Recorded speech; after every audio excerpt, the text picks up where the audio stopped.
everybody. Welcome to Diamond Secrets Revealed, a focus on diamond clarity secrets. My name is Jennifer Wyszynski. I am a GIA gemologist, jewelry designer, and appraiser, and I love to talk and teach all about the different gemstones, especially diamonds. And today we're going to discover what's inside your diamond and talk about clarity. So maybe right now you need clarity in your life to be the best you can be, and maybe your thoughts are cloudy and you don't know why. Well, today I'm going to be focusing on diamond clarity, what makes up its clarity to be the best diamond it can be, and how you determine it. Also, I want to cut through the hazy clouds and help you get clear on what clarity is right for you. So you may be asking, if diamonds are so pure, why and what are those spots inside of them? So diamonds, like us, were created in nature and are one of a kind. And like us, they're not perfect. So diamonds are formed in the mantle of the earth, which is 75 to 100 miles below the earth's surface. So they're created in an environment with lava and magma, which gives it the high heat and pressure that's needed to grow and crystallize. So while diamonds and any other gemstone that grow, they need the proper elements, the heat and pressure that must remain constant to be perfect.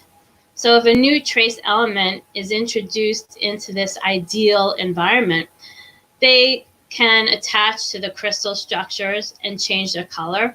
So while diamond's growing, if nitrogen is present, then you get that tint of yellow. Also, there may be things that, if it doesn't remain constant, it may cause crystal distortion. So an interruption in the crystal pattern, which will make it not perfect, it's usually a perfect octahedron. So then the crystal distortion the final crystal won't look right. It may start to form their own crystal inside, or elements may get trapped while the crystal is forming, or maybe the crystal cracks during growth and tries to repair itself. So like our growth, there's a journey to all things that grow, and each journey is unique, creating clarity characteristics that are like birthmarks. And these birthmarks make up a diamond's clarity and help us identify and classify them, as well as determine their use in human society. So if it has a lot of inclusions and it's opaque and a lot of crystal distortion, then usually they grind it into diamond dust and use it for industrial or commercial purposes, and use it to polish other diamonds. Or sometimes they use it to coat scalpels or other blades to be able to cut things easier. Or it can be used in machinery as heat sinks, since it dispels heat very quickly. Or if the diamonds are higher in clarity, so in our normal clarity range, they're used for consumer and resale purposes, so that we can buy them, enjoy them, and adorn ourselves with them, setting them into jewelry. But most importantly, clarity is a key factor in determining its value. So what is clarity? Clarity refers to both internal and external characteristics of a diamond. So internal are the inclusions or clarity characteristics that are only inside the diamond, like a crystal or a cloud. But some can reach and break the surface like a feather. So these are all created during the growth in nature. External characteristics, which are called blemishes, are anything strictly located on the surface, like scratches or polish lines. And these are created after human intervention.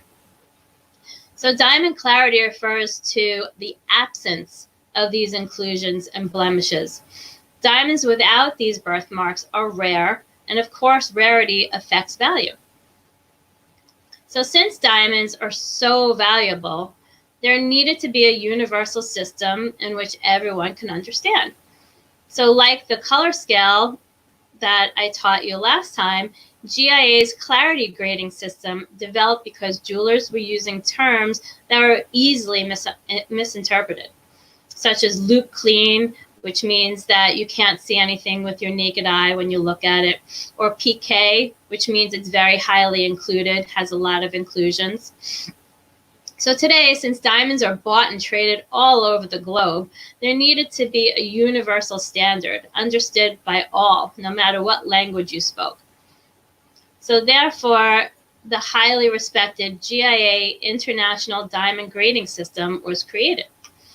So using the GIA International Diamond Grading System, diamonds are assigned a clarity grade that ranges from flawless, you can see in this photo, all the different clarity grades. So it goes from flawless to diamonds with obvious inclusions or included, I3.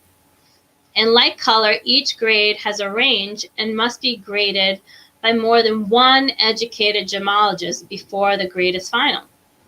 So the GIA grading system, each category is as follows. So you have flawless, which is no internal or external characteristics. Internally flawless, which means that there's no internal characteristics under 10 times magnification. It can have a blemish or two, like scratches or polish lines, something like that, that's seen under 10x magnification. VVS1 or VVS2 is very, very slightly included. VS1 to VS2 is very slightly included. SI1 to SI2, which is slightly included. Then you have the category of imperfect, which ranges from I1 to I3, which is included. After that, there are stones that are considered D Class A or PK, and this is usually for commercial or industrial use. And there's so many inclusions that the stone is almost opaque or is opaque, which means light cannot go through it. So how do you know what grade to give a stone? So there are 5 factors that you need to consider simultaneously, all at one time. And some other factors to consider are how large your stone is. So if you have a really small stone or if you have a really big stone, and what shape your stone is. Okay, so these are some factors to consider. But the 5 that we're going to be going over has no particular order. You have to consider them simultaneously. So what are these 5 factors? You have size. So how big or long is the inclusion compared to the overall size of your stone? So how much of that stone does that inclusion take up? When you look at your stone face up compared to the total diameter or the length and width, how much of that diameter or length and width is that inclusion taking up? So if you have, say, a 2 millimeter crystal in a 10-point diamond, which is 3 millimeters in diameter, that would look pretty huge, right? Whereas if a 2 millimeter crystal in a 3-carat stone, which is generally around 9.1 millimeters, it will look a lot smaller or less noticeable. The second is nature. So this is the type of inclusion.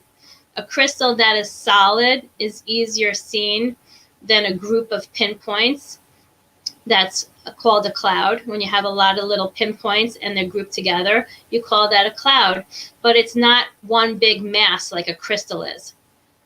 So a crystal, since it's solid, is more easily seen than a bunch of little pinpoints that are grouped together and spaced apart. So it doesn't stand out as much.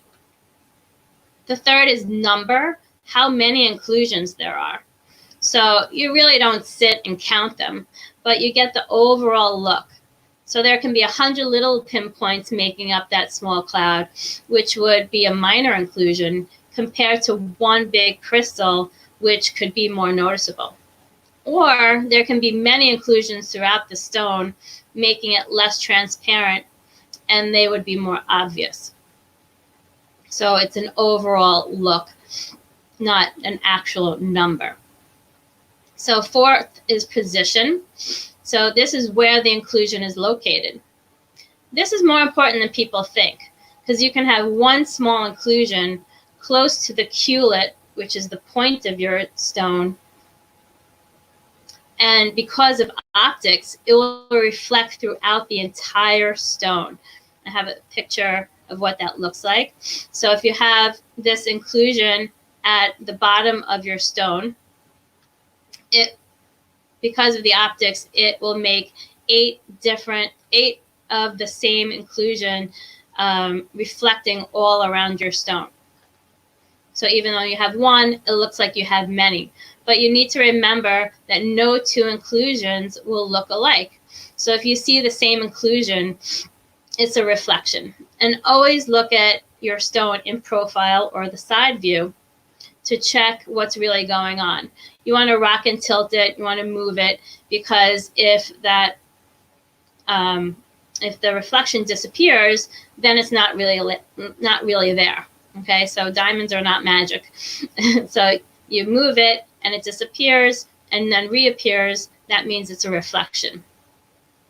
Or there can be small inclusions by the girdle, which is that line on the profile, located on the profile, and located more toward the bottom or the pavilion. That is minor. So maybe like a VS2 crystal. But then face up, so if you look at it from the top, you hardly see it. So the final grade always goes to the face up. So if it was VS2 on the bottom, when you turn it back up and you hardly see it, it'll be more of a VS1. Lastly is color or relief. So what color is the inclusion, and how obvious does it stand out against that background? So if you have a colorless diamond with a black inclusion, you can see that far easier than a colorless inclusion, right? So inclusions can be white, black, yellow, green, red, colorless, or maybe they have some iron oxide that got trapped inside, and that usually looks orange. Or there may be a break in the stone that will give off rainbow colors under light at certain angles. And this is from strain in the crystal structure. I have a really cool picture of a garnet crystal that's trapped inside. So you can see that red really stands out against that colorless background. And then you have a white inclusion. That one also stands out. But the red you can obviously see far easier. Then there are sometimes inclusions called phantom inclusions or phantom crystals, and there are other ones that are called knots. And they look like ice and water. And you can only see the outline very slightly. But it is there and it must be counted. So, but it's a little bit difficult to see because it's almost invisible. So you want to keep all of these factors always in mind when you're grading your stone. So you want to consider the size, nature, number, position, and color or relief. And then next, you determine if those 5 factors are minute, meaning very hard to find. So you're like searching for a very long time, maybe under high magnification, and then you bring it back down to 10 power and you still see it, but it's really, really tiny. So it's very minute. Or minor. So it took a little more time to see it. And then if you do see it, it's very small. Then you have noticeable, and you see it right away. But it doesn't compromise the diamond's beauty. Then you have I1, which is obvious. And then I2 is obvious and compromises either the beauty or the durability. Then you have I3, which is the lowest clarity grade. And this compromises both the beauty and the durability. So those are the differences between them. So examine your stone and you think to yourself, overall, are these inclusions minute, minor, noticeable, or obvious? So these are the buzzwords to determine your grade category, your clarity grade. So if it's minute, it will be in the VVS range. If it's minor, it will be in the VS range. Noticeable would be in the SI range, and obvious will be in the imperfect range or the I range. So for brilliant cuts like round, princess, radiant, heart, pear, and marquee, these all have triangular or kite-shaped facets that can hide many of these inclusions.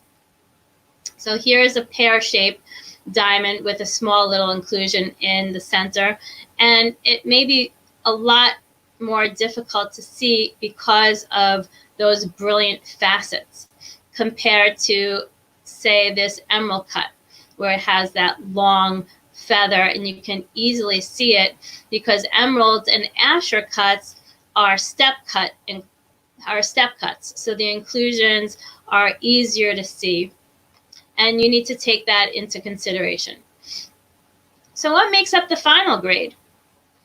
So there is a secret to the final clarity grade, and that is that when you're looking at the stone face up with 10 power magnification or your loupe, you need to look at it in 4 different positions. So you look at it in one position, determine if it's minute, minor, noticeable, or obvious, taking all those 5 factors into consideration. Then you rotate it 90 degrees, again, face up under 10 magnification.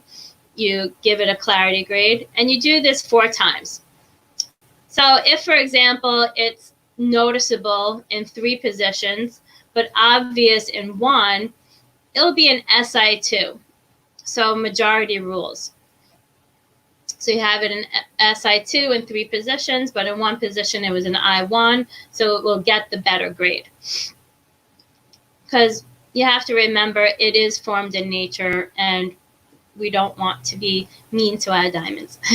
So what about if it's I visible? Isn't it automatically an I1? So a lot of people think that, and let me talk about this myth that if you can see it with your naked eye, then it's automatically an I1. So this is not true, especially for emerald cuts, because you can have a minor inclusion that catches the light in a certain position, in one of those 4 positions, and you can then see it without a loupe.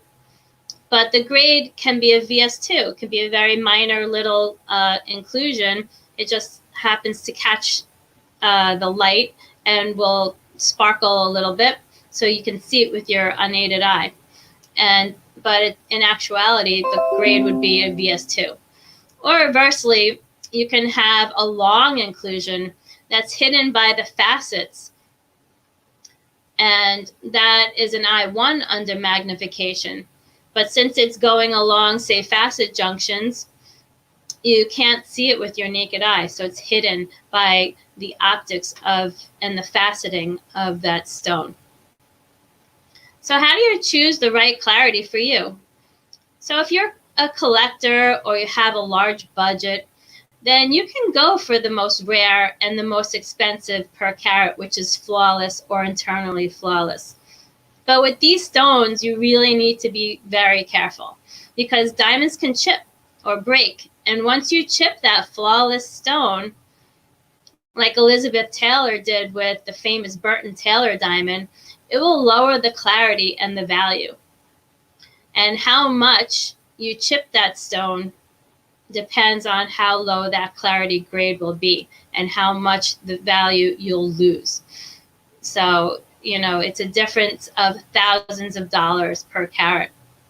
Well, depending on how big the stone is that you bought. But flawless and internally flawless are the tip top of the value range and of the clarity range. So next we have VVS grades, which are also rare and expensive. But I've seen a lot of people of certain religions and cultures where a high clarity is very important, and they tend to go with this VVS clarity. Also, it can't have any black inclusions. But if clarity is very important to you, then you should go with a VVS clarity grade. For everybody else, budget is the prime factor. So I would recommend determining the size and shape you want first. So the size of the diamond and the shape that is desirable for you first. Then color, because color you see right away. Then cut or proportion, because you want that sparkle and that beauty and that life to that diamond. And lastly, I would consider the clarity. So that would be the last thing on my list. So the most popular clarity that we see today is SI1 or SI2, so in that noticeable category.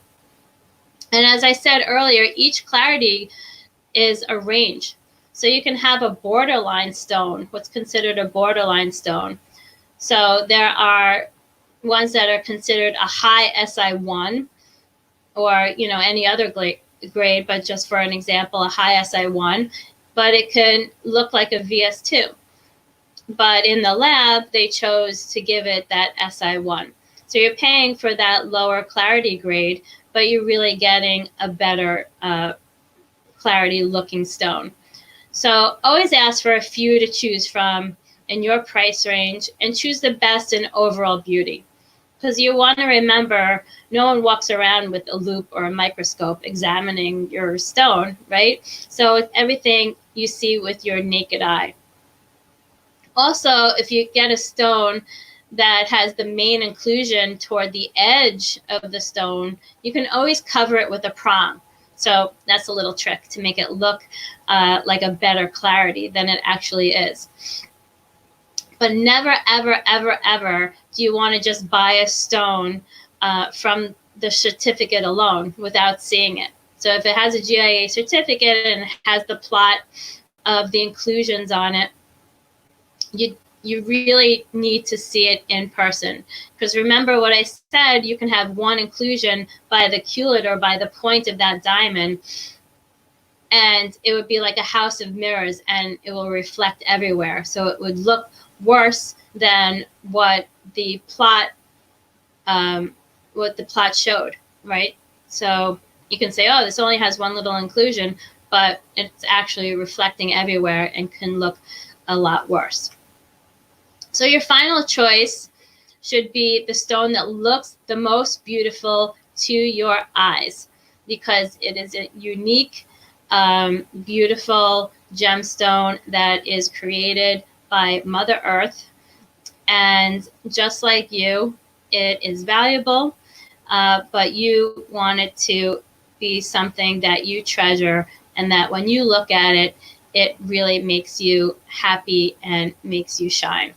So, as always, if you need help or have any questions, feel free to ask in the comments, and I would love to assist you. And please give this video a like and share it with anyone that needs to learn about clarity, because hopefully we're going to be buying diamonds and engagement rings and anniversary gifts and everything else soon. We hope for that soon, and I hope you all staying safe and healthy. And next time on Sunday, we're going to be talking about that last C, which is cut. And we're going to find out the secrets to what makes your diamond really sparkle. So have a great day. It's beautiful sun shining in New York. Enjoy it, and I'll see you soon.